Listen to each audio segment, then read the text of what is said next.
Okay, can you say something? I'll see if I can hear you now. Okay. Hello, hello. Yes. There Yes, we I got go. Okay, perfect. Sweet. Little nothing. Hey, there's always tech issues in this sort of I world, so I know. it And I'm so happens. bad at it. I don't understand any of Yeah, it. it's okay. Wait, how old are you? 27. 27? Ooh, you should be better at technology. Oh, I'm 30. I'm about to be 32, and I still don't know how to use my cell phone. So no. it's pretty I feel like bad. I'm right on the cusp. Like I remember when like the first like iPod Touch came out and Okay. things. So yeah, I had life before that, you know. Okay. Okay. You're like I do remember. I was there when it all Yes. started. Yeah. Well, I first of all, I appreciate you. Sorry for yesterday, dude. California traffic is you think it's 20 I minutes can't even away, it ends up imagine. being like an hour 30. We had to go pick up euros for our trip this week. And it was like 400 cities that way, and yeah, No, you're literally fine. yeah. I'm stuck at home this week because it's exam week, so I'm not doing anything. Wait, so do you teach at? Well, we're gonna get into all of this, but we might as well just ask. So, do you teach high school or College. college? Oh, so you're a college professor. Yeah. Oh My shit. my bachelor's was in secondary education, so I did teach high school for like a semester or two. Okay. But then I went on and because it was during COVID, so I was like, why would I not just keep doing school? Exactly. Exactly. Yeah. So do you want me to refer to you as Husky Doug or Doug Flamingo, or how would you like me to refer to you? Um, 'Cause I feel like I've I known you by mean, two names. I know. Well, like my real life, like IRL friends call me Husky, so if that's what you want to do, that's fine. But Okay. I don't care either Okay. way. All right. Well, let's get started. So, welcome to another episode of Hyde Piece. This is episode 5. We have another mod on the stream. This is our third mod now. This is Husky Doug or Doug Flamingo, but we're gonna call her Husky. Thank you so much for being a part of this new endeavor that I'm taking. I always Yeah. say this in all of the episodes. I'm really bad at interviewing and I'm really bad at like doing this, but I feel like I'm getting better. It just takes time. I have to disagree with you because I listened to I've only had time to listen to the one with Adam, and I thought you did amazing. So Okay. I don't know what you're talking about. All right. I'm hard on myself, dude. You know, when you're in front of a camera, Yeah. it's just like everyone's watching, everyone's gonna judge something. So I feel like I'm always like every time I watch back videos, I'm like, fuck, why did I sound like that in that moment? You know? Especially when I'm Yeah. watching One Piece, all the moaning that I do. You don't realize how much moaning I do I until know. it's pretty bad. But no, I appreciate you being a part of this. I've actually been waiting to do this podcast with you because Oh, I know that yay. you're also a history person. You teach history, which I'm going to ask you a little bit about before we get into the nitty grit of everything here. I don't know, nitty grit, whatever that means. So first of all, tell us a little bit about yourself. Tell us about like your education experience, what you teach, what you're currently teaching, and then yeah, we'll go from there. Yeah. Well, it's been a long journey. I have been in school for 10 years now. Okay. And I've Damn. taken no breaks. I Yeah. went bachelor's, master's, PhD. I am I'm Wait, so finishing you up do have a PhD? I'm working on it. I'm in Okay. my third year. The average is 7 years, Okay. so halfway, I Almost there. Almost guess. there. But then one day I'm gonna get to call you Dr. I Husky. Just know. saying, I'm dude. Peak. It's That's peak. like the only remaining motivator to Right. like Yeah, keep exactly. going Yeah. after all this. But yeah, my bachelor's is in secondary history education. So I learned how to teach high school. I did that um, for a semester or two, like student teaching and stuff. We had like 4 internships, so it was Mhm. all over the place. But went on, got my master's in history. It was just general history, and now I'm working on my PhD. And my three focus areas are US environmental history, which is what my dissertation is on. Mhm. And then I also do women's history, US women's Nice. history. And I have kind of a focus on like public history museum studies, even though I don't have practical experience. Right. I've looked at that a lot because I study specifically the national park system. So Okay. it made sense for me to look at, how we relate to the public through Yeah. interpretation. Yeah, yeah, yeah. Yeah. Very cool. So explain to me a little bit environmental. That's a new one for me. So explain what that Yeah. because for me, I'm like for me, history, like when I went to and got my bachelor's in history, I had an emphasis. I did like a research paper on Native American history. Mm. So I always say that I have an emphasis on Native history. Like I did a lot of that in my bachelor's. And I definitely when I started doing like other higher education, I really focused on Native American. And then, of course, when you think of history, you're like, oh, the world wars or medieval or Europe Hmm. or US history, government. So, environmental, like, what does that look like for? Yeah, I feel like most people don't know that it's a discipline Yeah, yeah. until they run into it. I just took a class in undergrad by chance and I was like, Uh, "Oh, this is what I want to do." But environmental history, it started in the 70s. The first Earth Day was in 1970. So nice. that's kind of where it gets its origins, but it is just all about how people have interacted with the environment or maybe how they've conceptualized it or related to it. So, indigenous studies is huge in environmental history. We Hmm. talk about, how indigenous people worked with the land, and how that might have changed when European conceptions of land came Of, in, of things course. like that. Um, Leave it up to the Europeans to fuck everything up, dude. Nothing to our yeah. European audience, but Yeah, and I mean some of it's like completely random. Like I teach about how the use of fences to divide land like changes our conception of like communal land or yeah. privatized land. I teach about like the growth of the lawn in the 1950s, the front yard. Like there's all Wow. That's there's actually all sorts really of random. interesting. For me, my history is very straightforward, like Yeah. war, hardship, exploration, whatever. Like learning about a fence one day and like the Yeah. yard would be really nice of a change of pace. Yeah. In undergrad, I read a whole book. It was called like something something lawn and grass. And it was Yeah. all about the creation of the lawn and like lawn mowers. And so there's like random things thrown in there. But I in did not general, yeah. I did not think that the 1950s was the start of the lawn. I just assumed the lawn had existed forever. Like No, that's like, crazy. yeah, like the growth of suburbia, right? And the Right, Leggett of course. towns. Yeah, yeah, yeah. And kind of this idea of applying military and 1950s conformity outside of your home as well into the Yeah. lawn, not just inside and in your gender roles and all that. Yeah, it's pretty Right. interesting stuff. Yeah. Damn. And what's the book called? Oh, hold on, let me look it up real quick. Real Okay, quick. okay, okay. That's so crazy. I mean, It's by John Stein. obviously you learn about like US history and the change from like the suburbia and like the nuclear family and all those things and the gender roles and stuff, especially when you get to the 50s, 60s. But I never learned, I didn't know there was a whole thing on lawns or fucking I know. fences and shit. But I'm all, you it's know, eh, that's yeah, crazy. Yeah. but it's I knew it was by Ted Steinberg, but it's American Green: The Obsessive Quest for the Perfect Lawn. Okay. It's It's yeah. pretty, you're like, it's pretty sick, dude. It's peak, as some might say. I I feel like, it sticks out after I read it however many years ago. It So is crazy when you do learn about history, and I'm sure you see it too. When you start to walk around and see those things, and like, I don't know if you do this, but I do this a lot. Like, where if I go somewhere and I see something and I'm like, oh, I know the history of this, I feel like I have to tell everyone around me. And I'm like, did you know? Like this is this, and I'm sure it's so annoying. My brother said his entire life he hated that, where I'd be like, my arms would be behind my back. I'm like, did you know that in 18 so and so, this is the reason why we have this, no.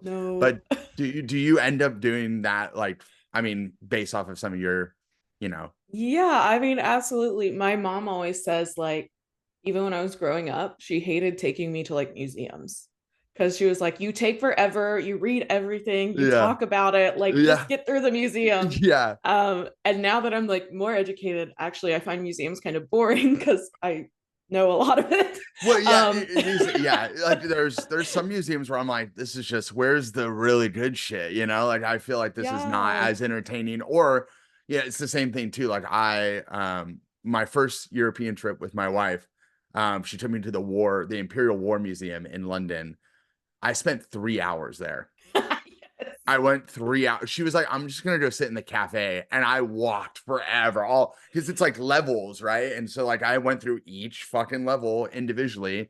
And my whole phone, the whole trip, there's like pictures of us and then Imperial War Museum pictures, and then like, Yes, just like random photos of panels in a museum. yeah, never am I ever gonna look at that on my phone again. But Right. it was to me, I was like, I have to take a photo of this. So Yeah, yeah. is there, so now you teach in college, is that the same, like what are you currently teaching in college again?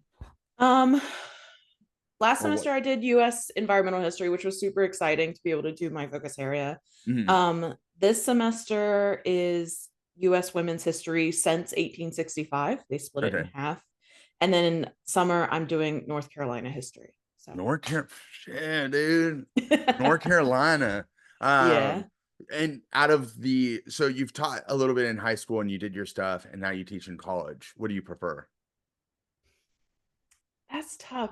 It's tough because I'm a PhD student, so I don't really get choices in like how I teach or what I teach at this point. Right. So they've only given me online courses, Right. Okay. um, which is super frustrating because when I TA'd, I loved being in person and talking to my students.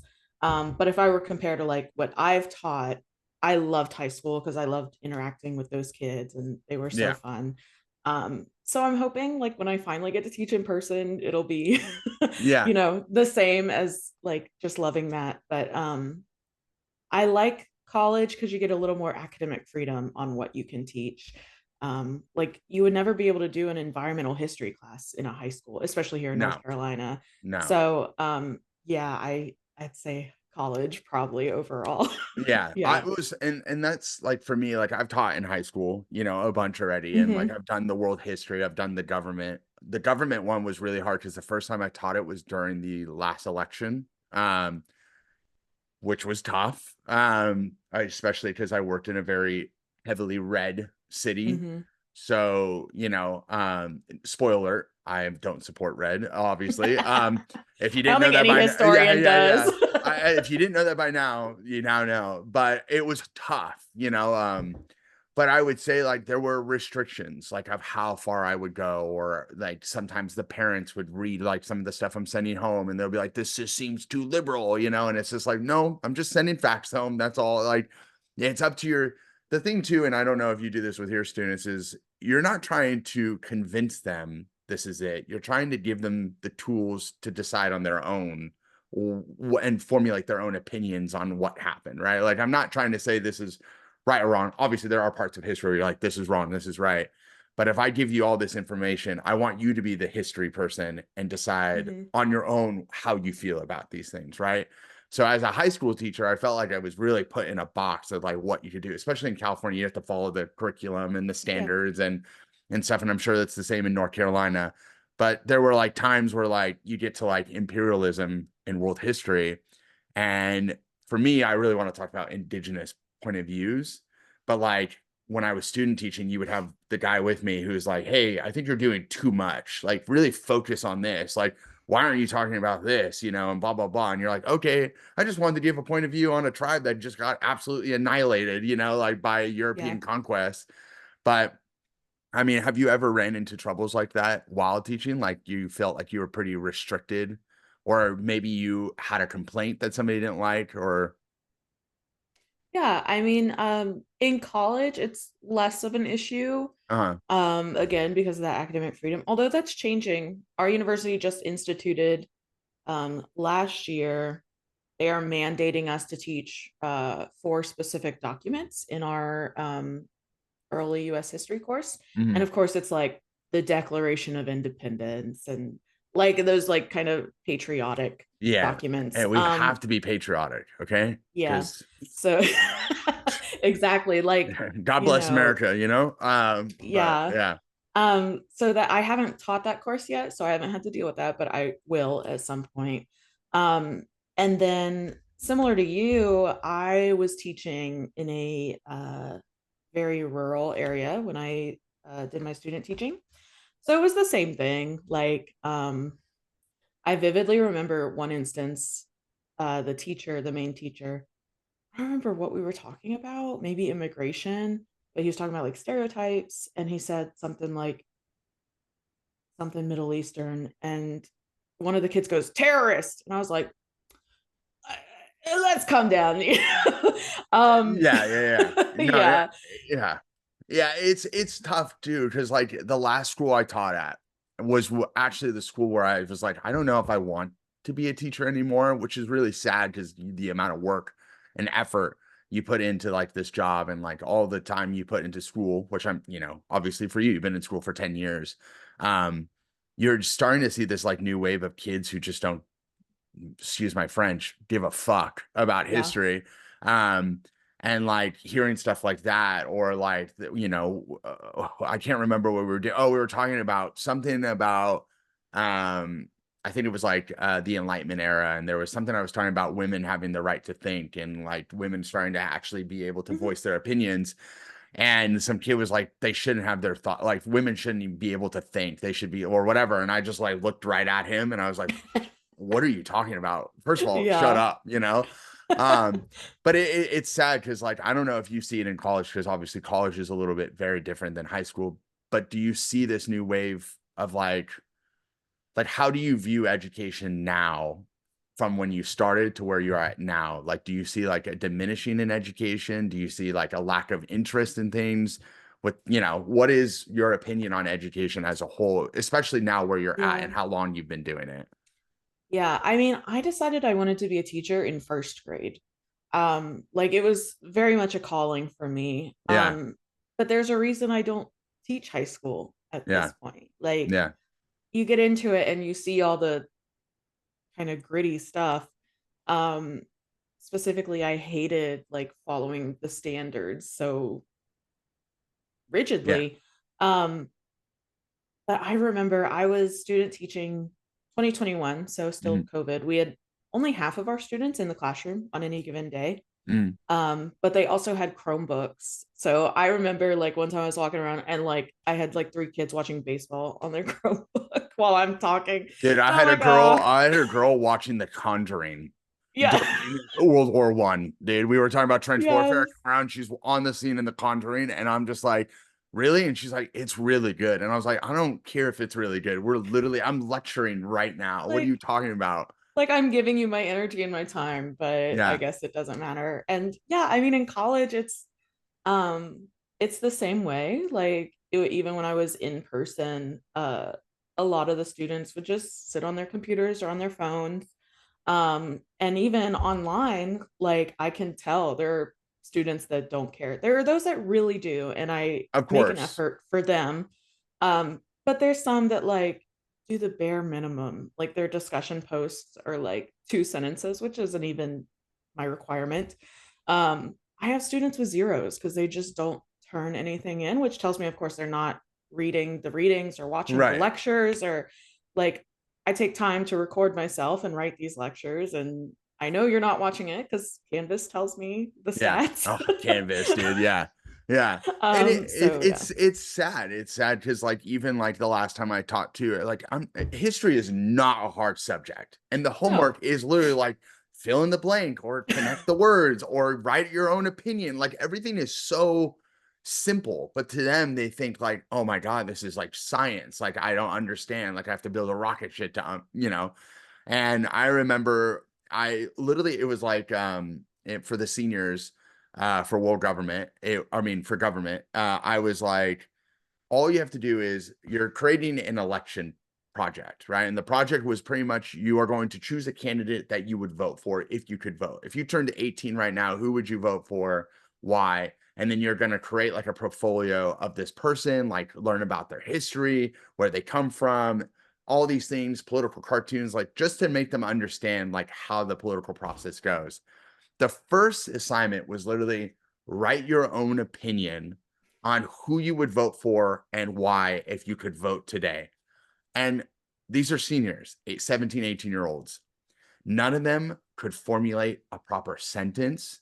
Like everyone in the class couldn't even write a sentence. They didn't punctuate. One person wrote literally like a bunch of kids just wrote this long on run on sentence. The period was at the very end of the paragraph. People didn't know how to spell. People didn't know how to like whatever. And I was like so mad that when I collected all of it, I like the next day was like, I'm giving you all zeros. we're starting over and you all need to be able to write this. Like you're all like, this is ridiculous. You're about to graduate. You know what I mean? Like, and you can't write a sentence. College, and I told him, I was like, college is going to be harsh to you if you can't do this now. And then that was where I got my first complaint because I gave a girl a 0 who said they were going to vote for, Trump. And Oh, it wasn't because I was giving them a 0 because of what they chose for. It was, I was giving them a 0 because they didn't turn in their assignment because of the redo.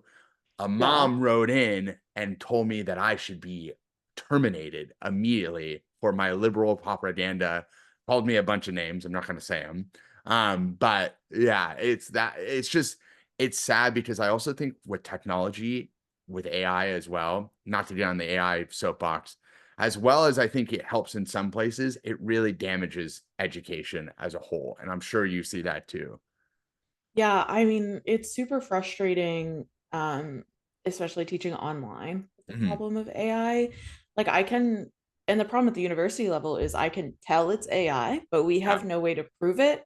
So we can't take any disciplinary action, like we could with like that's plagiarism right, or right. something like that. So, and it's destroying our environment. And I teach environmental history, and I tell Yeah, my students that, and they're like, yeah, they're like, "Shut up, dude. Nobody but wants to but know." school, Yeah.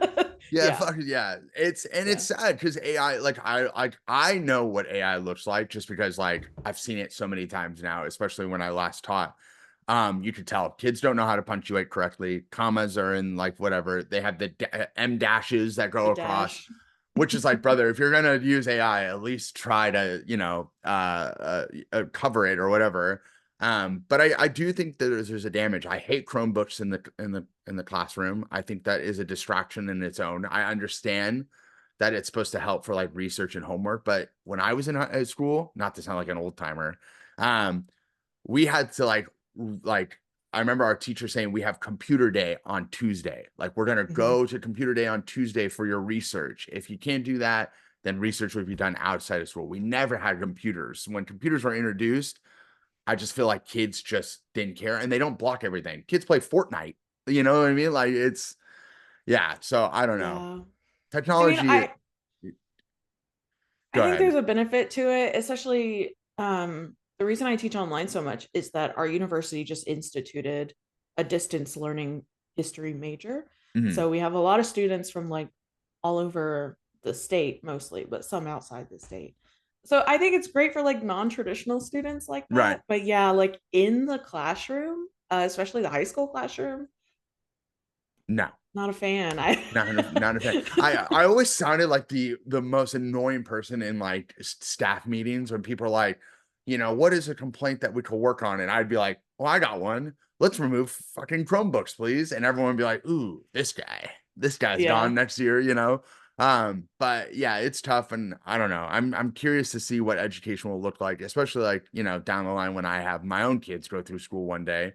Like, what is it going to be? Like, is AI going to remove teachers, which has also been the talk, right? Mhm. Like, which is, I mean, it's happening, like, I don't know if you're seeing, here, there's a massive layoff of teachers here. So teachers, there's not a lot of jobs for teachers here, due to lack enrollment and stuff. Like, I don't know if it's happening everywhere, but I'm just curious if like in the next 10, 20 years, like are teachers just going to be non-existent if AI, that sounds like a superficial question, but I don't know. It's tough. It's tough. Yeah, I don't know. I'm not super tuned into primary, secondary trends, so I don't know if we're having that problem. Um, but I do know like at the collegiate level across at least the United States, nobody's hiring as well. Um, but I don't know if it's for that same reason. I think it's primarily that a lot of universities don't want to spend the money hiring people, especially people in like the humanities, which they see, as like kind of less valuable than the Yeah. sciences. Yeah, of course. Yeah. It makes me realize I chose the wrong fucking subject. But so all right, well, let's get into the nitty gritty. Thank you for sharing all that stuff. It's really good to finally know the type of history you teach because I feel like we've kind of talked about it, but I never knew. And also, I think it's really cool that you teach in college. Such a like a dream of mine at some point if I could. So, but I asked a bunch of people questions, and we can get into Mhm. it. I would love to know your opinion first. Uh, or actually, let me start with this. When did you start watching One Piece? Like, when was the very first time you started watching it? And like, what were your thoughts when you first started? So I'm relatively new to anime in general. I started probably about 5 or 6 years ago. Okay. First show I ever watched was Naruto because I loved like adult animation, like Another Futurama, Naruto Simpsons. person. Yeah. I know. But yeah, I loved like animation, like American animation. And so I just started Naruto. And I finished Naruto and I was like, okay, what now? And I think I saw like One Piece video and I was like, no idea what it was about, no Yeah. idea how many episodes there Yeah. were. Yeah. Yeah. And I was like, okay, I'll watch it. And I remember I was almost late to class because I was hooked like episode 1 or 2. Right. Right. And yeah, I've seen it. I think watching with you is the fifth time I'm watching it. Um read the manga twice. All I'm the way playing one of the through? video games. Yeah. Well, Oh, I watch and read till I catch up and then I'll start over. So like every episode has not been watched 5 times, but yes. okay. Gotcha. Damn. All right. All right. So Yeah. you're a real hardcore fan now. I love it a lot. Like I have a tattoo of the Straw Hat Jolly Roger. Like Yeah. it's which is crazy. Yeah. Um yeah, I love it. It's, It's like I mean, changed my life really. it's crazy because when people say that when I was the stupid naive Hyde, and I said I hated the show, I didn't understand like that love for the show, and I didn't understand why people were so like obsessed with it. But Mhm. now that I'm like 1,000 episodes in, I get it. Like One Piece is in the back of my mind every day, like not only because it's my job, like now that I watch anime for a living and do the content I do, but it's like truly like ingrained. Like I've literally had the Odin song playing over and over in my freaking head. But like Yeah. not even that, it's just like the themes of the show. Like sometimes like I'll sit there and think after an episode, like after a stream and be like, try to understand the themes of what I saw and really be like, damn, this was like way more than just this little fight scene we saw or whatever. Like, especially where we are now in Wano, like there's so much like passion and pain and like all this stuff like in a combination that like you truly do feel more than this pirate show that everyone just like thought that's Mhm. what it is, right? Um, but so the main reason like I really wanted to talk to you about this is, do you believe that One Piece is very historically referenced to our world? And if so, what are your thoughts on that? Yeah, I mean, I absolutely is the Yeah. answer. And I think that Oda is just really tuned into history in general. Yeah. Like there's history references even in specific characters. Like I don't know if you know this, but Odin is based on a real life Japanese figure. Somebody told me that recently, which I was gonna Yeah, look into like shortly. Yeah. yeah. I found that out probably a few years ago. And I remember reading it, and it was like he was like an outlaw and he was like even boiled alive or whatever. So even just like specific characters having that historical reference. I know a lot of the admirals are based on real people. Mhm. Um, and I really think Oda just loves history. Yeah. No. Yeah. Yeah. um, I mean, even like in North Carolina, Blackbeard, Edward Teach is huge here. Right. So I saw him in the show and I was like, Well, Blackbeard is oh, such like a big name in piracy history in general. Like, yeah. I mean, I don't know, I can't remember. Black Sails, the show. Blackbeard is one of the characters in there. I mean, I feel like he is always in every pirate show you could think of. Blackbeard, even Pirates of the Caribbean. Yeah. Um, but yeah, no, like I remember when I first watched, somebody asked the question, when was the first time you saw like a historical reference in the show, and when did you that click? Honestly, for me, I think it was like probably by the time we got to Arlong Park is when I started seeing the more under the layer of what One Piece was. But it wasn't until really we got to like about like Drum Kingdom, Alabasta, and Skypiea is when it started to really be like, oh, this is more than just a pirate show. This is like a Hmm. real in-depth story of our world through this like fantasy world, right? So when was it for you that you saw the very first like historical reference? Yeah, I mean, I think it's the same. Like, I remember I was watching and then I hit Arlong Park and I was like, oh, this is more than just Luffy running around screaming. Yeah, Um, yeah. and then of course like Skypeia. But for me, what really hit home, and it was probably later than most people, but is Enies Lobby and Ohara. Just like it's it's so clear, right? He's like, oh, this is it's such an explicit example that I feel like it's hard to ignore. So the people who say One Piece like isn't political or historical, I'm like, he's Well, yelling at you yeah, about it. Like, Oda literally made well, and that was the thing. I honestly think because Monkey and I just in the last podcast we talk about how the show is political, right? His point of view mhm. of it, and he said, I don't know if Oda was intentionally trying to do that or if he did, and if he did, I would love to know why. Like, what does he see in our world that made him write those things? But I remember when I was watching Ennie's Lobby, you were part of the community by then, right? You've been around for a Yeah, while. Yeah, yeah. I joined at Jaya when you were Giant. talking about online. Blackbeard was Luffy's dad. That got me in. You know what? It's not a bad prediction. Okay. At first, I was like, this could, the way they were eating, it doesn't matter. I don't have to explain this. We all know what happened. I did think Blackbeard was Luffy's dad at one point. We now know it's Dragon, spoilers. But no, I think when that happened, I was on stream and I remember I paused the stream and I said, if you don't think this is, oh my God, is that the cutie in the back? I see your That's tail. Doug. Hi, Yes, hold Doug. on. If I can If you're watching the video right now, Doug is making an appearance. I come here, think he Doug. wants Dougie. So funny. I have a Doug as well. Except I Doug mean, is way small. he's an 80-pound Doug, so Oh, hi, Doug. Oh, you're he's wearing the very. t-shirt too. I am. Let's go. Hi, Doug. Yeah. Hi, buddy. Yeah. Wow, you're way bigger than our Doug. But, but you look like you're sweet. Our Doug is a monster. But yeah, it was during that time when they showed the backstory of Robin, we see O'Hara. I remember I paused and I said, if you don't think this is political, you're by this point, there's obviously a problem. And somebody in the chat was like, you're stupid.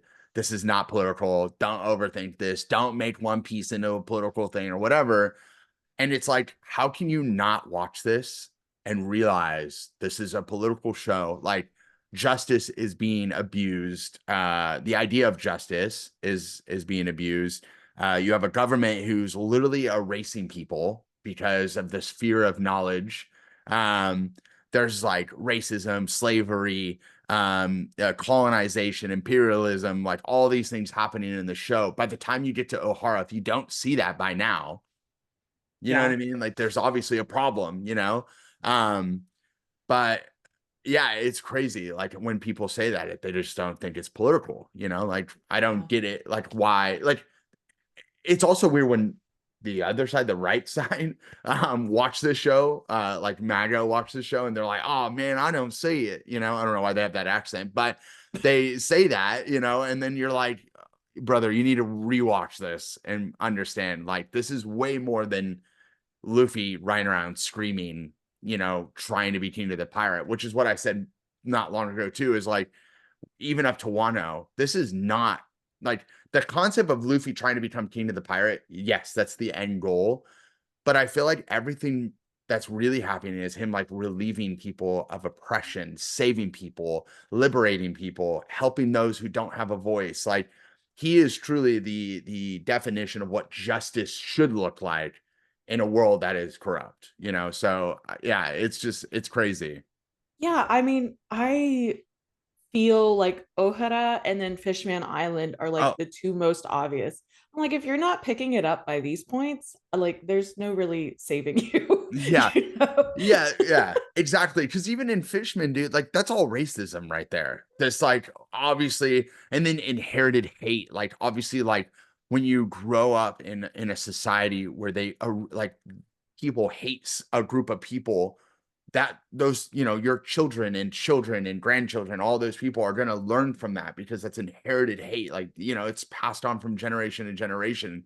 You know, it's not something that it's just yeah, it's crazy. And then like the scene where Jinbei and Luffy are sharing blood, like that was like a great example of trying to say like we are all the same people, right? We all have the same blood and you know, we shouldn't hate each other. And it's just like, yeah, if you see that and you're still cuckoo for Cocoa Puffs, then I don't know how Yeah. to help you.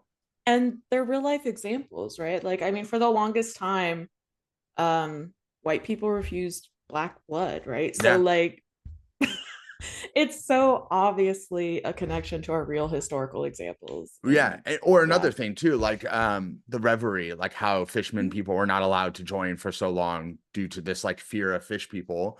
And it's the same thing of like how African countries weren't allowed to sit at the table during like the scramble for Africa or these things, or Yeah. like, you know, these are, or Native Americans being able to be represented in Western United States because the US didn't feel like they were civilized enough, even though they had a written constitution and all these other things. Like, you know, like it's such a prime example of our world that it is baffling when people still argue it, you know? Um, Yeah.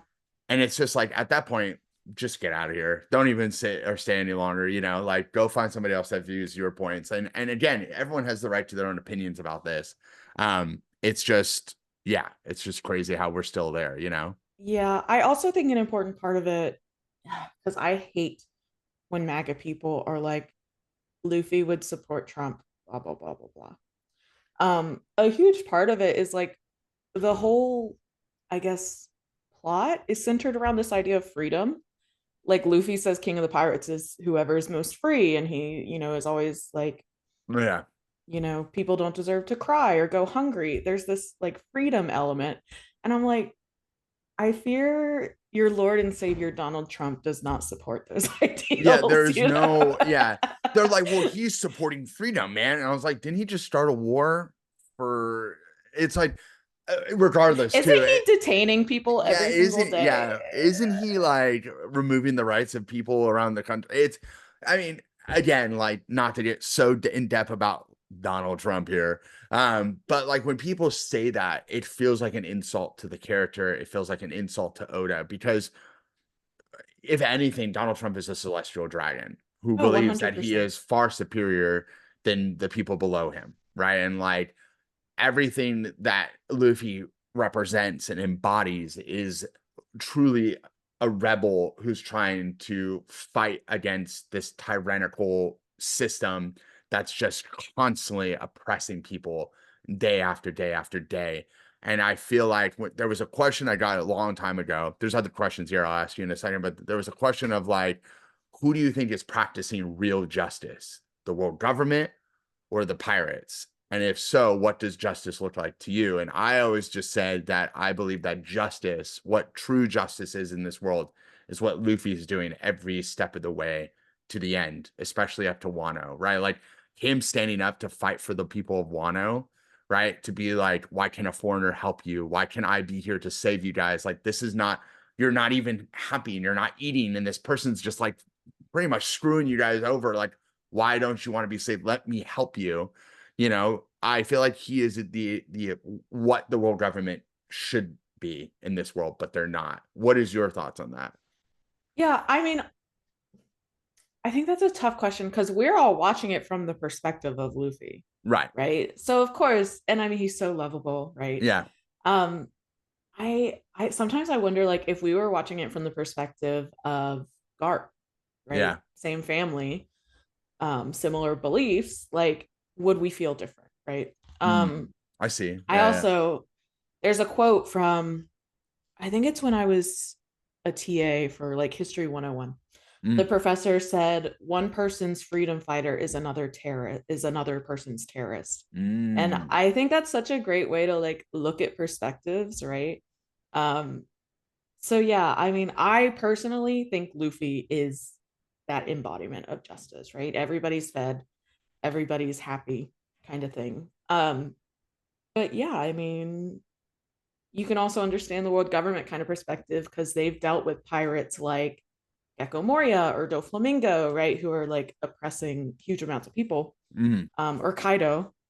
You Yeah. can also see where they would be like, oh, here's just another pirate that's going around wreaking havoc. And so it's a hard question, right? Because It is a hard question, but then again, the world government works with these warlords, right? Like the world government right, was working with Arlong, not saying that he's a warlord, but they had like that little, remember, I can't remember the name of that Marine that was there with the mouse head.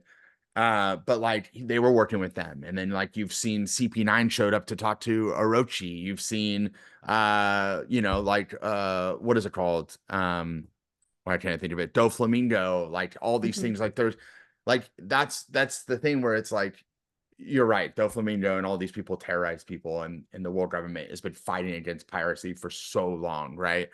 Um, but then you see them do those things where they're working behind the scenes and kind of aiding these like oppression dictatorial governments, which is kind of like our world, right? Like obviously the United States really loves overthrowing democracies to install authoritarian governments. So it's one of those things where it's like, yeah, it is hard. If we were watching, like for instance, the fan letter, right? Mhm. Where we see through the eyes of like the Marines fighting at Marine Ford. If I had saw a whole show on that, I would be like, damn, like I understand like a little bit of the fear of pirates, especially at that level, those Marines. But like if I was through the eyes of like Kizaru, who just doesn't care and just a monster, or a Kainu, like I would be like, oh my, I feel like I don't know. I feel like Yeah. you would see the injustice. Yeah, So I mean, it's like that idea of like all cops are bad, right? Like they're mm, upholding this system that's super corrupt, mm, and super problematic. But like then at the individual level, it becomes more questionable, right? right, Like, right.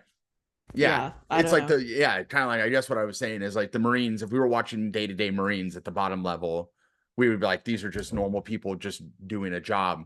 But then if you go up higher up the rank, you would probably see more injustice and more like the behind the scenes of the corruption and all those things that are happening. So, but then like you have celestial dragons that the world government supports, which are like the epitome of all evil. So But I mean, it's even within them, there's good, right? Like, uh, Dofi's dead, right? Like, Oh, true. Yeah. Yeah, that's true. You're right. You're right. It's hard. It's hard to choose. Dofi's dad was like, I just want a better life. I don't want to do this anymore. And then the guy who saved um Hiroshi, I can't say the name right wrong. yeah, Yeah. Miosgard, I think is Yeah, his name. yeah, Yeah. Miosgard, right? Like he changed and he was like, hey, like need to stop. Like I think there's ways to save people, but then I also think that some people are just too far from saving, and that's just who they are, and that's pure evil. One of the questions I did receive from a viewer was, so the Void Century. We obviously know it's a big mystery. Maybe there's more that you know. Obviously, you've watched more than I have and read farther than I have. Um, do you believe that there is a void of history that represents in our world? Has history ever been removed from our world, like you see in One Piece? And if so, what is that? Yeah, absolutely. I think history is censored every day in every nation. Um, there's this great concept in history called silences. It's the voices that you don't hear. Hmm. And there's a reason you don't hear them. It's because the dominant narrative has been supported by either the people or by the government. Um, and I mean, even like a great example is here in the US. Um, the National Park Service was just required to scrub all like racial theory and kind of hard racial concepts from their websites. I Right. feel like that's a very clear example of history not necessarily being hidden because it's not forbidden to talk about, but not easily accessible to like the everyday person, Right. right? Right. We know those concepts exist, we've seen the images, but like somebody who doesn't study history, they now don't have access to that. So I think that's a good example of Yeah. that. Yeah. Yeah, no, and I do agree as well, especially now in today's society as the Department of Education is changing under the new administration and this now push that we need to have a pro-American point of view in histories around the country, and that we should be proud to be American, and we should be not pushing this like, what did America do wrong, all these things or whatever, and they're trying to rewrite history, right? Like Florida, I think was trying to do something that like slavery was okay and that slaves loved being slaves, which is not true. And you see it, like for instance, like someone who really focused a lot on Native American history, all of their history, if not most of it, was wiped out, Mm-hmm. right? By white colonization, white settlers, European expansion, etc. Right? Like the Mexica, or as white people call them, the Aztecs. Um, their history just wiped from the face of the earth overnight, like Yeah. I mean, obviously we know a lot still of them because of, people who survived or some texts that made it through or whatever. But like this, like forced assimilation, this forced removal of their people's cultures and stuff, this has been happening, like you said, all around the world in all different Mhm. societies and in all different ways.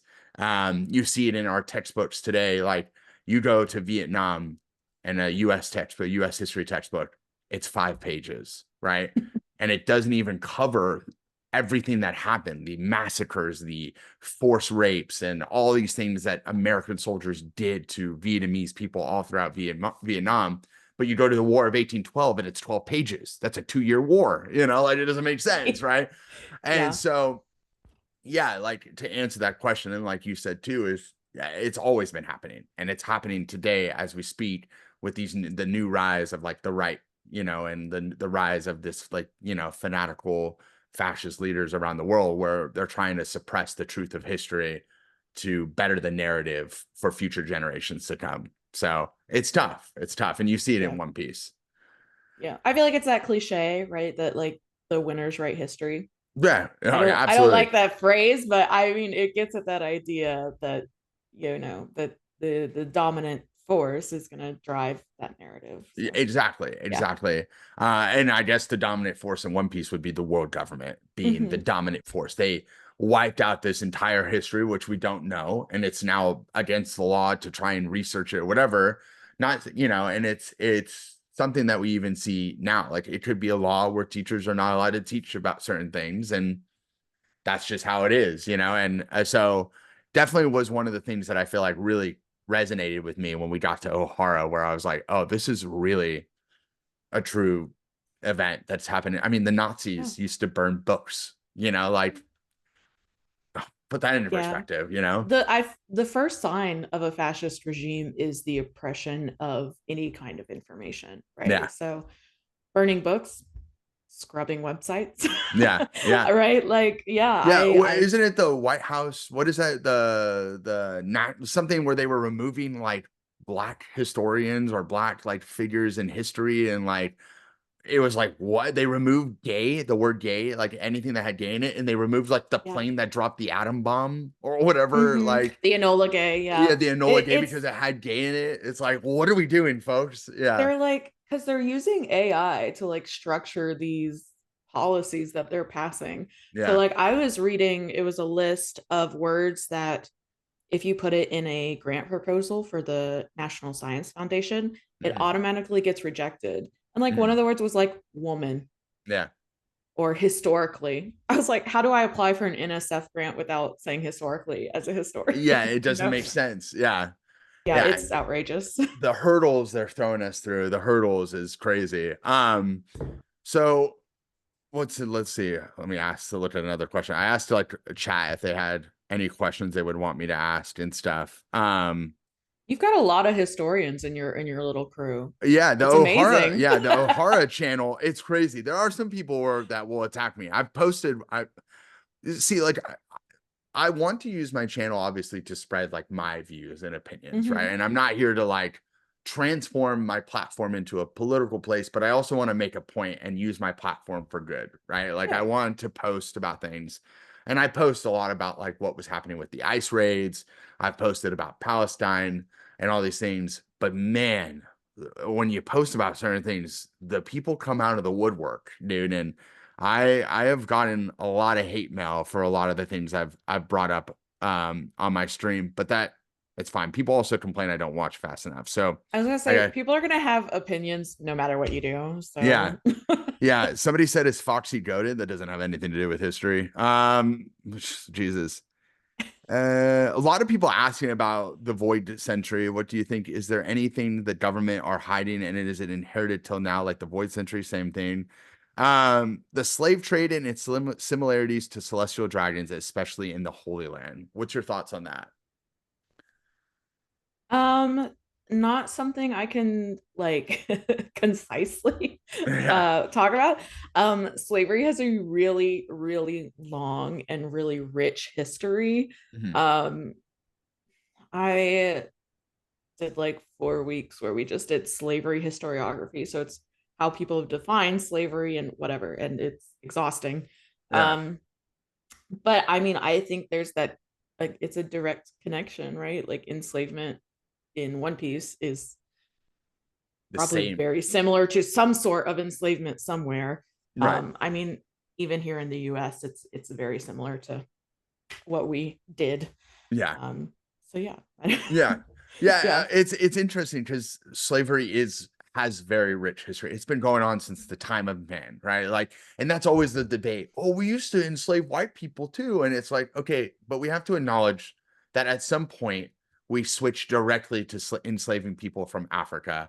And that became a trade, a transatlantic trade, where millions, if not millions of Africans were transported to the New World and used for forced labor Mhm. and were killed and massacred at large amount of like at a large rate. And it didn't end until like the 1860s, but then still continues in the American prison system. Don't get me started on that, right? um and but it's just like it is interesting how, like, I remember, so I did I did a history on the American Civil War in college when I was getting my bachelor's, which was very interesting. Loved the professor, but it really taught us more than just like the concept of the war. It taught us like Mhm. what slavery was, what slavery looked like, especially in the medieval times or even before that, and what it like how it eventually transformed into what we obviously know today. Because slavery used to be whenever an army got conquered or a city got conquered, those individual peoples would end up turning into slaves, right? But also they were able to leave at some point, become free over time of work, whatever. It was never directly like a specific race, right? It was always people that were conquered through conquest and stuff. But it was this weird shift in people in Europe when they realized we're all white. Why are we making us slaves? Right. And then the concept of the term black was supposed to be like the devil and negative and all these things. And then they were like, well, there is a place like that. And then realized, oh, and then you have these African kingdoms who are like enslaving people and then selling them to Europeans. And obviously now we know that's the transatlantic slave starts from there. But when you look at, like, when I first saw Celestial Dragons in Sabaody, it felt exactly that. The slave trade, where they were literally auctioning off slaves, like there are pictures of that, folks. You can go on Google and Yeah. look at that, right? They were auctioning off, slaves in the 1850s, and they would have them line up and they would run it like an auction, and it's sad, and it's just like, there's horrific stories of slavery and things that like you learn, in history of like what white, these white colonizers or these white slave owners or whatever did to their slaves. And it's pretty atrocious, not to talk bad about, Thomas Jefferson. Let's be honest. The guy raped a lot of his slaves and was not a great person, so there's a lot of people. George Washington had slaves, like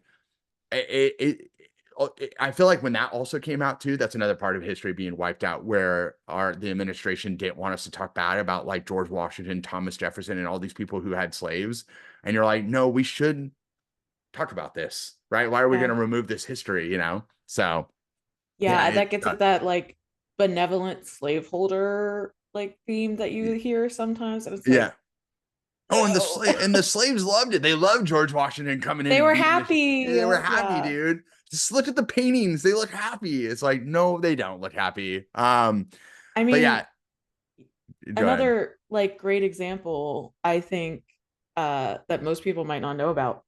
In Marie you see them always like taking like women to be wives. Uh-huh. And I think a lot of people know, at least in US slavery, the sexual violence that happened against Mhm. enslaved women. But we also had something called the fancy girl trade, that was explicitly, they would auction off women for sexual use. It was usually like light-skinned women, right? So Mm. they were, it's the same thing. So I Right. I think Marie is especially relevant to US slave system, Right. especially the domestic sexual kind Oh, of yeah, slavery that was absolutely. happening. Yeah. Yeah, and I honestly I didn't know that there was a trade for that. So that is also news for me. And that, I mean, I don't doubt it. You know what I mean? Like shit like Yeah. that happened all the time. But also the slave violence was horrendous throughout all those plantations all through the South, and even outside of that too, just like it's pretty bad. Um, Somebody asked a question, who do you think the celestial dragons represent in our history? Like what group of people?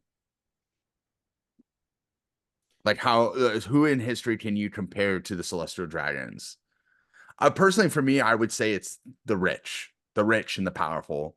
I feel like it's the governments, the kings and queens and like people who have like this really high class that don't want to sit at the table with the poor and don't want to like, a prime example would be if we looked at French Revolution prior to that, like Louis the 16th and that monarchy and all those rich people before the revolution began who didn't care about the poor, didn't care about the poverty that was massively rampant throughout France and all those things. Like I would say it's definitely the 1% of society is that celestial dragon being who just does not care.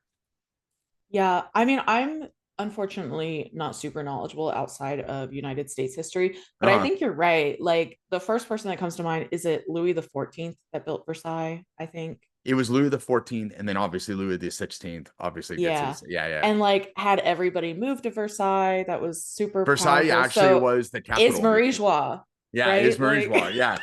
Yeah, and also Versailles was the capital before Paris, and then in the revolution, they forced the King mhm. Louis, to move to Paris to be closer to the people, and then they made Paris the capital. Yeah, Um, yeah, it's interesting. A lot of these questions is vary about the void history and stuff. Do you believe that Water Seven is Venice? Like it probably. represents, yeah, probably. You're like, shit, yeah, it seems sense to Like me.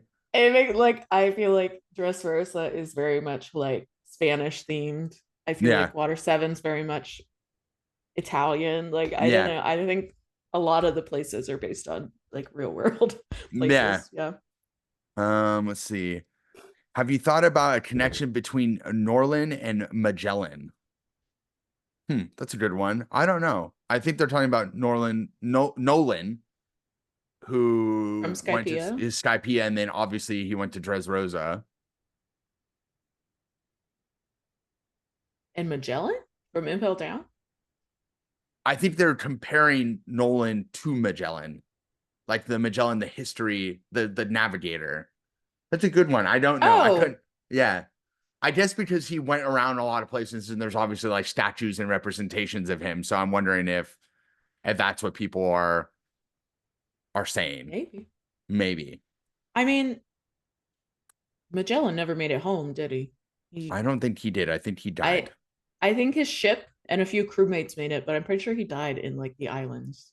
Yeah. So, I mean, I can see especially that whole circumnavigation, just like traveling around, Yeah, explorer yeah, type. yeah. But I feel like Nolan is more of a representation of exploration. Like he could yeah, be the embodiment of everyone but Columbus. We're not giving Columbus any credit in this at all. That guy's a dick. Didn't even yeah. Um, so I really wanted to talk to you about Skypiea because I think Skypiea as a whole is really outside of like O'Hara and his lobby and all the other things, Wano being like feudal Japan, the isolation of not letting anybody in, which is we could easily talk about that in another podcast as well. I feel like Skypiea is so visually and so visually beautiful, and then also very rich with a lot of historical references, especially to European expansion into the New World, as well as the idea of divine right, right? Like using the word of God as your right to do what you think is justified in the world, as well as colonization, force assimilation, and all those things. What's your thoughts on Skypiea? Skypiea is probably my favorite historical reference in One Piece. Primarily because I do environmental history and the role that the actual Earth plays in that historical storytelling Uh-huh. is so powerful. I mean, them literally like collecting the dirt because it was Yeah. valuable to them.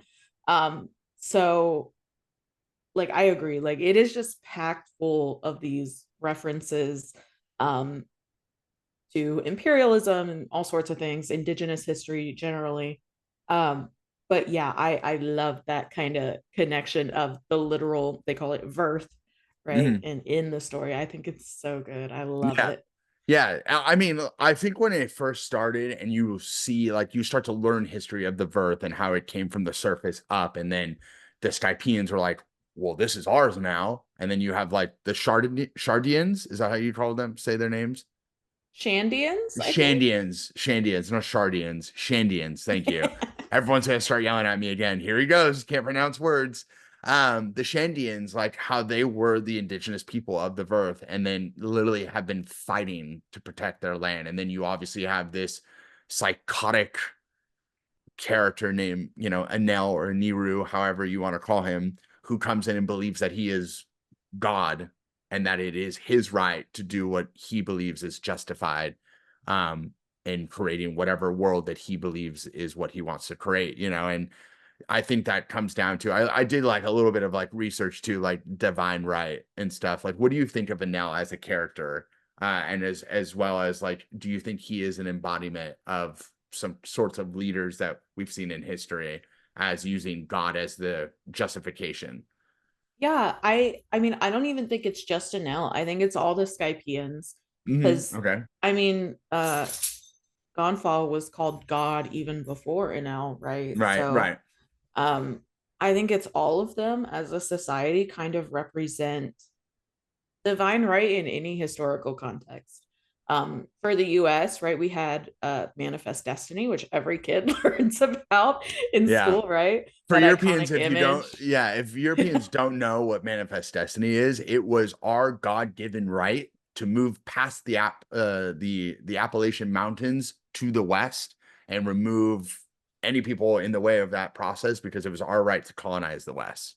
And it was Yeah. this like really beautiful visual that we saw of like an angel guiding all these covered wagons down through the prairie and stuff. And it ended up being a massacre of Native American societies all across the Yeah. West. And I love that iconic image because everybody focuses on like the angel guiding the wagons.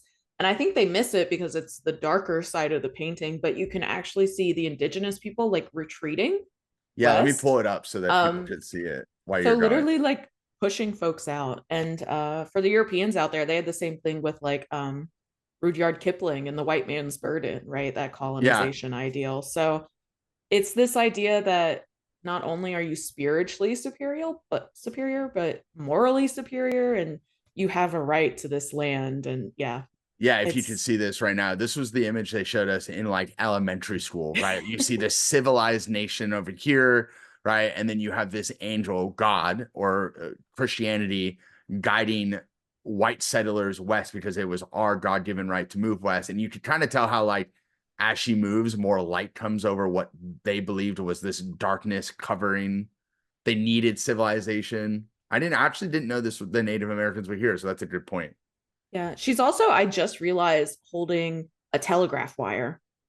Do you see Oh yeah. that? Oh, I did not know. So Wow, like that's bringing crazy. technology and innovation to this kind of barbaric world. That's so interesting. I just Yeah. realized that. I did not realize. Damn, I've seen this image thousands of times. But no, this just shows of like what white like civilization believed the West felt like, or what they believed in, like people they thought were inferior to them, right? Even though Native American societies at this point had constitutions, like the prime example would be like the Cherokee Nation. Again, I don't know if you know too much about Native societies, but like the Cherokee Nation, one of the things they kept coming to Washington saying, like, hey, we want to be represented as a sovereign nation, the Cherokee Nation. And the white government, the US government said, you have to have a written constitution. You have to look very similar to us, right? Like, you have to be like us in order for us to consider that. Well, guess what? The Cherokee Nation created a constitution, they created an alphabet, they had their own newspaper. They had their own like everything that was like all the guy. Like if you got a paper with the check marks, they checked them all off. They went Mhm. to Washington, and of course Andrew Jackson said, "Nah, nah, nah, nah, nah." Which, if you don't know who Andrew Jackson is, he is a president of the United States, the seventh president of the United States, right? Seventh, I believe. Sounds I right. believe. Yeah, we're gonna go with that. He was one of the most like prominent leaders in regards to forced removal of Native Americans from the East to the West. He really hated Native American people, believed they were inferior. But like, it's just a prime example of that. Like that you see in Skypeia, like obviously these people were here, they had their own civilization, obviously all this like rich history, and then the Skypeians came in and tried to force them out. And then obviously when we get there, there's obviously a long drawn out conflict that's obviously embodying all of Skypeia, which is Yeah. yeah. And then like you see the ruins, which was like also really cool because it felt very like the Mexica from Mexico, right? Very like Mexica, again, Aztec, for those who don't know what Mexica is. Mexica is what they're actually called. Aztecs is what Europeans call them, or what we call them, Americans. Um, so the Mexica like had these pyramids and the gold, and you can even say it's like the city of gold, the El Dorado or whatever, Mhm. right? So when you see that, it's just like, I remember seeing it. I think I even said it on stream, I'm like, this is really throwing me back to like, my history of like colonial Mexico and learning about all this, and like, the folk tales and histories of like the city of gold, and like what Europeans were willing to do to get to that, and how many people died in the process of doing that. It's crazy. It's crazy. Yeah, I think Skypeia, I think you're right, is a direct reference to the Spanish colonization of indigenous peoples. Yeah. Because I feel like the Spanish is where you hear most about gold, right? And kind of Mhm. this El Dorado. Um, so I think it probably references both the Aztec and the Inca people. Yes. Because Yeah. Yeah. I think it was the Inca, and is it, yeah. But I think it was there that they were like, give us the gold or we kill everybody kind of thing. Yeah, it was one of those. I think it was because I think Francisco Pizarro was the one Bizarro, who, yeah, yes. Pizarro is the one who conquered the Inca Empire in Peru and stuff. And I believe he showed up, and there was this idea that the thing is the Spanish used to get this information, these rumors that there were things, and they were like, well, we believe it. And if God believes it, we're going to believe it. And they would just like massacre people until they figure out, well, there's no truth to this.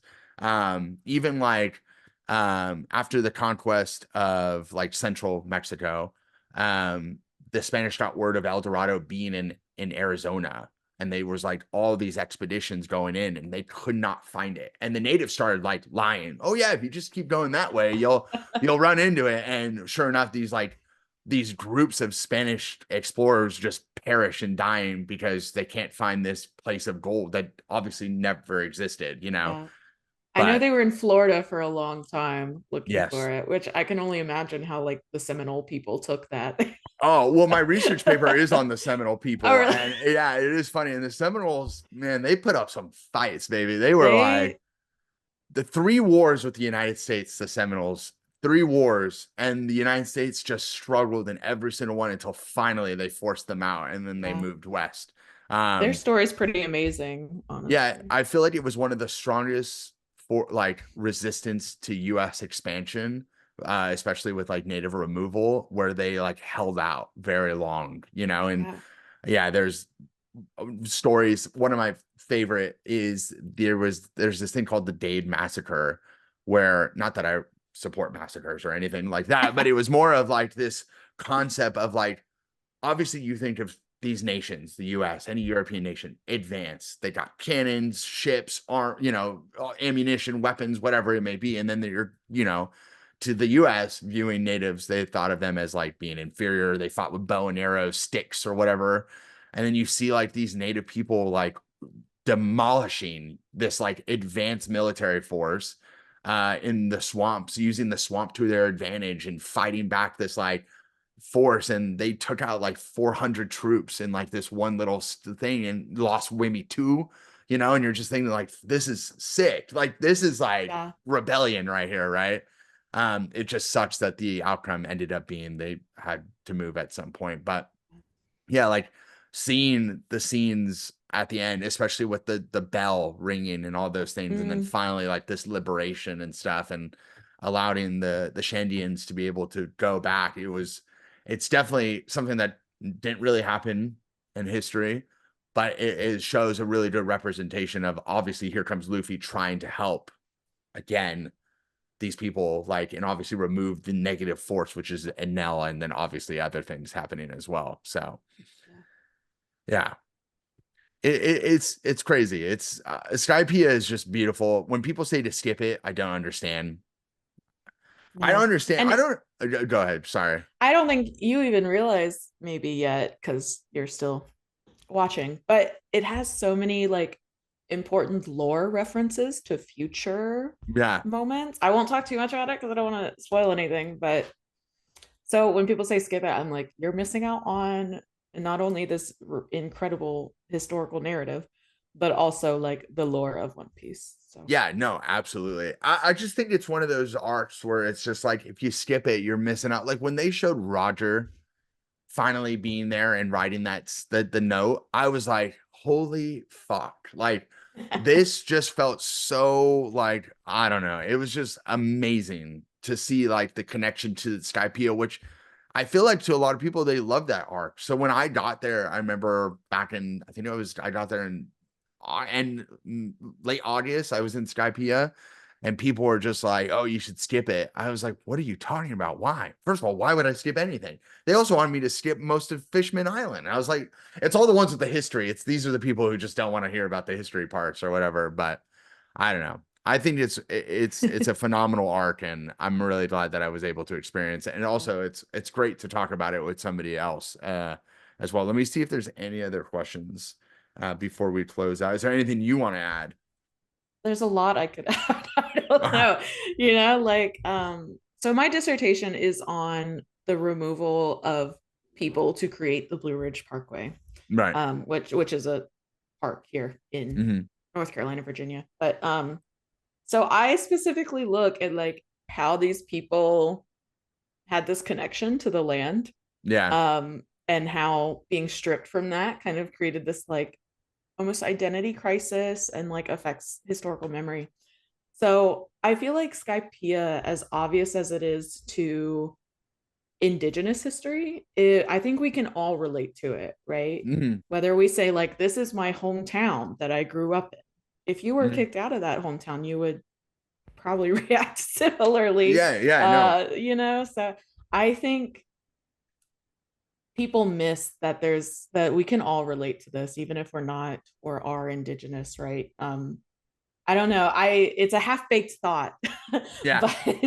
but I think it's so relevant to all of us. And it didn't end, in 1880 with the final Indian War of the West, right? It's Yeah. like still an ongoing issue.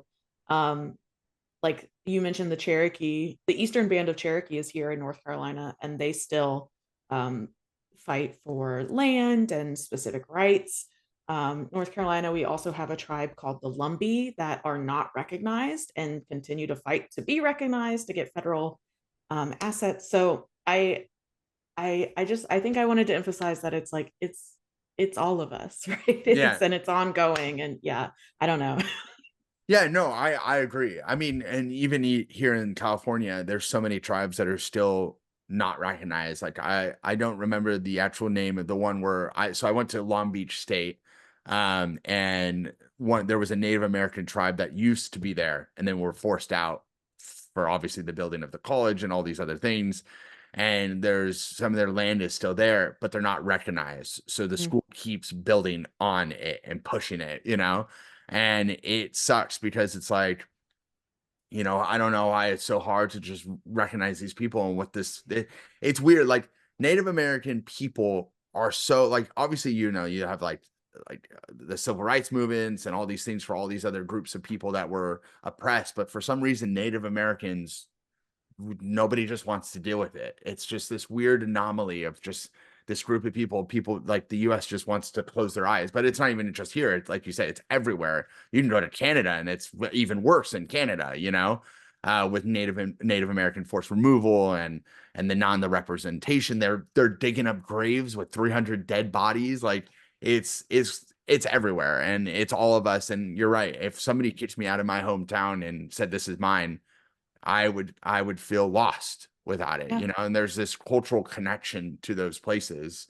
that make you who you are. And when you're removed from that by force, it's like, who am I anymore? And like, yeah. I can't do anything to change that. So Yeah, it's tough. It's depressing actually, but Yeah. it's tough. But I think also thinking about it within your own context helps you empathize with folks that are actively going through it. Yeah. So whether it's indigenous peoples or like in Palestine, right? Like Yeah. it's, I mean, if someone like was in my house and said, "This is mine now," Yeah. of course I'm going to be upset, right? So I feel like it, yeah, and I think history does that all the time for everybody, right? Yeah. Like if you can understand it, you can kind of understand the world around you. And yeah, Yeah. It's yeah. it's being the empath, and being like empathetic. Like, when I read these things, it makes me like sad. When the Palestine thing happened, I remember I told my wife, I was like, I'm going over there to help. And she's like, what the hell? She's like, what are you gonna do? And I was like, I don't know, but I gotta go over there because these people, they can't help themselves, and they're like losing their home, and it's just not fair. And I feel bad, and like trying to imagine, like, I'm so lucky to live where I'm at, but it's like also too like it just sucks. And it's emotional, and it's sad to see like the world go the way it is. It's sad to see like these things keep continuing with no end goal, and yeah, and it's just there's no Luffy to protect these people, is I guess that's just how it is. I always joke like if Luffy showed up in the US and we gave him like a Big Mac, he would fix all our Yeah, problems. I think I posted on my story. You're like, you give this guy a McChicken, dude. He's walking up to the White House right now. Yeah, Yeah, he'll solve the problems. Yeah. yeah.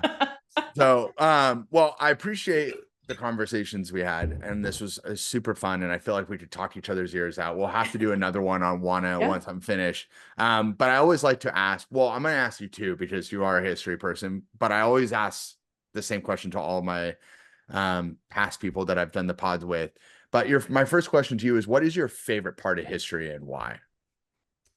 My favorite part of history. Um, I'm pretty partial to the progressive era, which Okay. folks might know as the Gilded Era or the Industrial Revolution, that kind of turn of the century period. Um, and primarily because of the changes that were happening.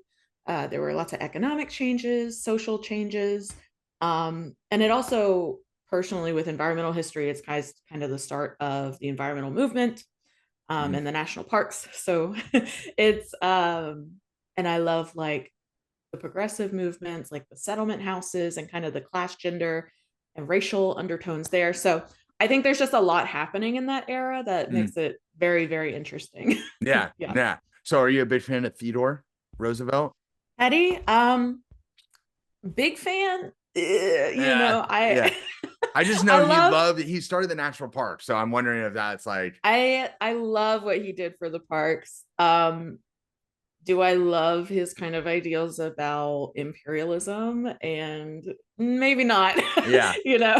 yeah, yeah, yeah. We can move it. We just look at this part and just move the other part away. Yeah. Yeah, Teddy's such an interesting character because there's like things where you're like, damn, this guy is sick, and then you read what he really did, and you're like, damn, I hate this, like the Panama, ugh, So, very He's an cool. interesting character, yeah. The Industrial Revolution is a part of history that I feel like people find boring, but when you really look at it, it really made the world it is today. And the reason like we have like these global wars and things is it all started because of the Industrial Revolution and the advancement of these nations, the separation from rural to urban, and like everything that we know today all came from that. Um, but also there's a lot of negatives, right? Environment being destroyed, the pollution, sanitation. But then again, we get sanitation out of this because of that, right? Because people are dying from cholera because they're drinking poopy water. But yeah, it's an interesting one because I've taught it a bunch of times, and I'm always like, man, how do I make this fun for kids? And then when I'm doing it, I'm like, well, this is interesting for me. Like, this is Yeah. sick. So, but that's very cool. Yeah. I think the key is like, because when people teach industrial revolution, they almost only do the economic industrial history when Yeah, there's such this rich like cultural social history that I yeah. think gets missed out on. That's the, at least for me, is the interesting part because I Yeah, hate like economic history. I think it's real. Yeah, economic history is. I never want Yeah. to teach economics ever, dude. I don't even understand how my bank account works. So I'm just saying, but it's interesting because like the social changes, right? Like it was one time we did an industrial revolution. We were talking about population changes, right? Mhm. And like how like the rural areas and compared to like the urban areas, and like how populations grew in city areas because people are coming in for work, and then showing this trend of like birth rates and stuff, and like how the drop, and then asking kids, why do you think birth rates are dropping? And then like seeing what people say. The funniest one I did was I had students, so I wrote like a definition of communism on the board. And I said, what do you think of this? And would you like what's happening here? And then I gave a definition of capitalism. And like, what would you choose between these if you wanted to live in what society? And all the kids were like, I want to be in a capitalist society because communism seems like a bunch of lazy people and all these things are blah, blah, blah. And I'm like, we're all missing the point here, folks. It's this like, the community and everyone being like on an equal playing field and, blah, blah, blah. And then, of course, there's all the negative views because their parents feed them like communism, Russia, China, and Yeah. all these things. But it is interesting because when you do get to the social part of industrial revolution, there is a real change in how like society views things, and it is interesting to ask people like their thoughts on these things and these changes, and like showing them all the inventions that come out of it too. Like it blows kids away. Like I showed my student teacher what I showed that my kids, and then he was like, can you send me that? I love that. And he's been teaching for like 40 years. He's like, whoa, Yeah. that's sick. So One of my favorite like fun things to throw in with this era is like urban disasters. okay. So like the Great Molasses Flood. So fun, so random. I learned uh about that recently, and it really? literally it threw me off. I was like molasses, and it was like this Yeah. molasses rolling down the hill and just killed everyone. And I was just like, that's Yeah. Or like crazy. rivers catching on fire. I love that stuff. I think it's so Yeah. fun. Yeah, it's great. Yeah, there's one favorite thing like in London because they were dumping all their sewage and dead bodies and poo and everything into the Thames. And like there's this really good picture of like death rowing on like the water and like all these dead things in the water. And there's another one where it's a bunch of kids drinking from a water fountain, like a pump one, and then death is the one that's pumping it, and then asking Oh, like students what they think this photo represents and stuff. And to hear their thoughts is crazy. It's yeah, it's incredible. It's a yeah. it's a I good part love of that history. period. Yeah. Mm-hmm. Okay, so last question. Take your time on it. I Okay. always ask everyone this. Who is your favorite fictional character and why? Before you answer, it could be anyone. It could be from a comic book, manga, TV show, a video game, a movie. It could be a poster you saw. Who is your favorite fictional character and why? God, that's such a tough question of all of fiction. Mm. Yeah, I know, right? Tough, tough, tough, tough, tough, tough. I mean, if we're talking One Piece, it's Sanji, but Yeah, I'll we're not think gonna have that. Yeah, elsewhere. yeah. I was like, I don't want to start this argument right now. It's not that I um, hate him. It's just, I have my issues with him. I know, I know. Well, I'm thinking, I do have to apologize to you. I'm pretty sure I'm the one that started the Hyde hates women Did you? thing. I think so. I'm not 100% positive, but I'm pretty sure. I literally have to like remind myself this is a joke. I don't hate women. I hope people don't think I hate women. I don't. I truly don't. I Yeah, literally love my wife. I am surrounded by strong, independent women. I want to be the stay-at-home dad. Like I love women in power, dude. 100% a joke. 100%. Yeah, yeah. Today we get into stream. You're like, here comes I'm the Celestial Hyde. I'm like, you said it was a joke. I'll tell Okay. you what other people said too. Like Okay, let's we hear it. had the first three, the first two said Luffy. My wife said Hermione Granger. Okay. And then Monkey said either Ed from Full Metal or Aang from Last Airbender. And then Shay Rachel, who I interviewed the other day, said, what's her name from Big Mouth? I forgot her name, but it was a girl from Big Mouth, the cartoon show. I have an Avatar The Last Airbender poster right here. So that's kind of where I'm going, but that brought me to um I don't know if you've ever seen American Dragon Jake Long. I'm looking this Um up. it was a Disney cartoon from probably the early to mid 2000s. Oh, okay. I feel like I've seen it, but I don't remember it too much. But okay. Yeah. And Okay. I would always come home after like first grade and that I would finish Kim Possible and then Jake Long would be on. And it was my favorite show growing up. So I think simply for nostalgia reasons, I'm gonna say Jake Long, American Dragon, voiced Wow. by Dante Bosco, who also does Zuko in Avatar: The Last Airbender, which is where that connection came from. But and he was like, as a little girl, he was like so cool, and I had a Yeah. big crush on him. Oh my So God. I'm gonna go Jake Long, I think. Did he turn into a dragon or did he have a he dragon with him? no, he came from like a family that turned into dragons, and they had migrated from like his grandpa came from China. So he's like the first American dragon, and he like protects kind of the like mythical world in America by turning into a Oh, dragon. okay, okay. It was only like 2 seasons. I loved it. I I loved feel it. like I remember it. I do. Oh my God, they had a Nintendo DS game. Of course they did. They had everything. That is oh, okay. I do remember this. I remember this character. This, I think he's a villain. This guy. Oh yeah, he like I don't remember his name, but he like hunted the dragons or Yeah, yeah, something. yeah. Wow. Okay. Very cool. I honestly, this feels like I might have to I need to see a trailer of this. I'll probably watch It's this so after. and the intro is amazing.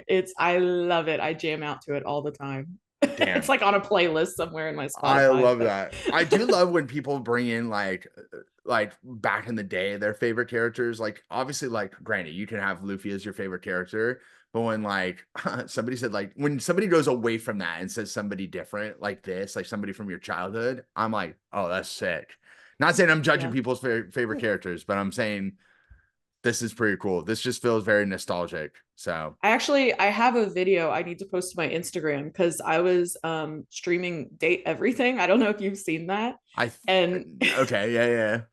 and they had Dante Bosco voices one of the characters. So I was like, oh, You're Jake like, put it Long. on. I just want to hear it. I want to hear Jake Long Yep, talk to me right exactly. now. I need to post that. Yeah. Yes, It's yes. so good. Well, Husky, Husky Doug, Doug Flamingo. Thank you. So PhD doctor almost. Yeah. Mm. Can't wait. We're gonna celebrate big.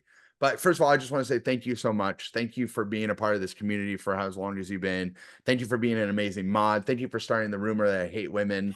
But also seriously, thank you for being you. Thank you for being such a big like force in our community. You're definitely well known. I appreciate everything about you. Also, your roommate being super cool as well. Shout out to Hannah. All right, Hannah. Yeah, Yeah. yeah. So very cool. Loved having conversations with them as well. But seriously, you guys are amazing. Thank you so much for being a part of the pod. But like I always say, good night, good evening, good morning, wherever you are in the world. And you want to say the bye with me? Yeah, I can do it. Yeah. Okay. All right. Ready? 3, 2, 1. Bye. Bye.